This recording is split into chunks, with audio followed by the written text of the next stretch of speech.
Hey guys, Craig here again. So a quick channel update. I've actually got two videos for you. This is one of two. Um, as you can see, the IED explosion for the meng cougar diodes is done.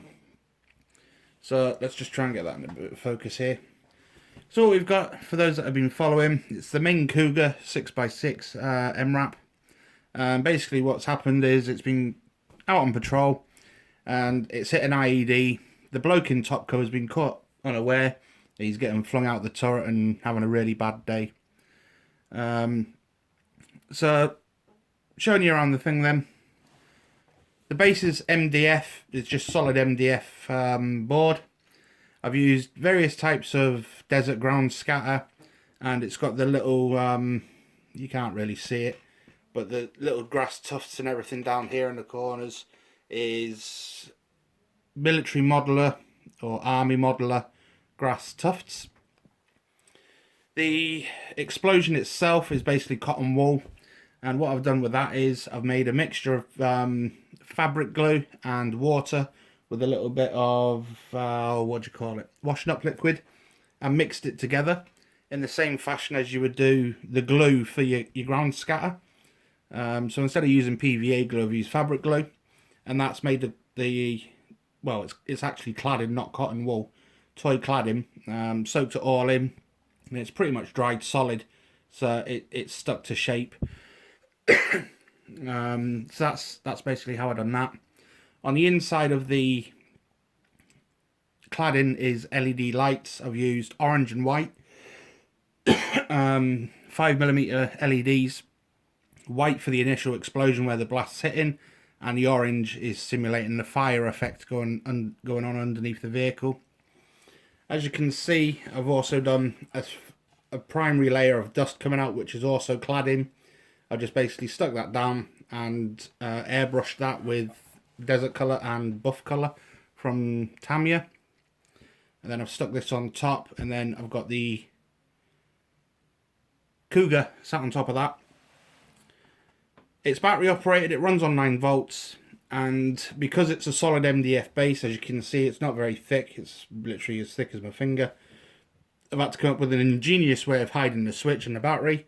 So if you take the cladding out from the front, you've got the little switch in here, and then the 9 volt battery sits just on the inside of the vehicle there, which is also what holds the vehicle up to give it its elevation. So as you can see, the battery's in there, so we just flick the switch, and then the lights come on. Simply just replace the cladding in the front just to hide the battery pack and everything. And as you can see, there's an LED behind there near the battery as well. So the front glows up a little bit here to give you some sort of simulation of the explosion seen from the front. And that's basically us. So as you can see, it's all lit up now. Headlights on the vehicle, obviously. And it's got all the explosion going on at the side of the vehicle, this side. You can't really see it, but it's got the brake lights and everything in the back of the Cougar as well. If you just move that out of the way, you can see the brake lights are on. That's all done with fibre optic strands. The bloke being flung out the turret is held up with a little bit of fibre optic strand as well. I couldn't think of any other way how to keep him in mid-air without actually seeing something holding him up. So the fibre optic strand was the best I could come up with. But if you don't look too hard, you don't really notice it's there, and it just looks as though he's being flung out the top of the turret. The idea behind this was the vehicle was supposed to be raised a lot higher. It was supposed to be more vertical. But unfortunately, as all this explosion was setting, I had it around the vehicle, I didn't have the vehicle high enough. So this is all moulded to the actual shape of the vehicle now, so I can't really lift the vehicle up too high because of that. But yeah, that's basically the diorama. So it is a fairly big old bit of kit. I haven't really got the room to show you much more. Actually, what we'll do is I'll move back a little bit, and then there you go. So what we'll do, we'll pop the lights out, and then you can really get to see that explosion. So that's in sort of like twilight. Trying to rotate this around a little bit without knocking the camera. That's also from that side. So what we can do now is we'll turn the main light off. Boom. So there you go, that gives you a better idea, which actually looks a lot better with the lights totally off, to be perfectly fair. The actual explosion effect. The only thing that I could have really done with doing is having orange flickering in there to give it some sort of movement. But I've gone for the initial blast of the explosion hitting the vehicle. But yeah, so that is both builds done now for IPMS Dundee's show in April. And I'm on with the next project now, which will be the next video, which I'll upload in a minute. However, this marks the end of the two desert dioramas. Oh, the figure, for while I'm thinking about it, was one of the Matchbox figures. Wasn't Matchbox? Yeah, it was the Man Down Matchbox set. And I've basically used one leg off of one figure, an arm off of another figure, a head off of a different figure. Just basically mashed it in to get that sort of pose on that figure. But something that I've done on this one that is a first for me was the digital cam ACU pattern on the uniform, which looks pretty cool.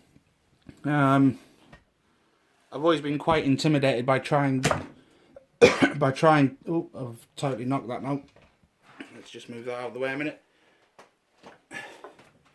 I've always been intimidated by the digital cam pattern, but you can't really see it that well in this light. Let's just try and get that focused in a little bit. Well, there you go. That's the digital cam pattern, or my best effort at doing the digital cam pattern. So yeah, I was really impressed with how that turned out. We'll put the camera back up here. Focus you back in. And that's all I've really got to say on this build. So that's it done. Any questions, comments or anything, please fire away in the section below as normal. If any of you guys want me to attempt to do something, a build or something, then just give us some ideas. I've got a massive build on at the minute, which is more complex than this one. But again, I'll go through that in a second on the next video. But anyway, with this one, hope you guys like it. I've had quite a lot of positive feedback from it already on various sites and groups and that on Facebook. So really appreciate all the effort and all the comments that I've been getting from you guys. It just spurs me on to do more and try and progress and try new and different and harder things, and push myself a little bit. So I'd like to thank you all for supporting us up to this point. I'm still getting subscribers. I'm getting close to the 800 bracket now. I'm not too far off, so I've still got that Specialist Robots meng kit and that man tin thing that I was going to send out to the 800th subscriber. I think I might run a competition shortly as well, try and get you guys involved. But anyway, that's where I'm at. I'd just like to thank you all again for all your support and all your comments. It's really appreciated, guys. And look forward to the next video. Thanks a lot, and speak to you later.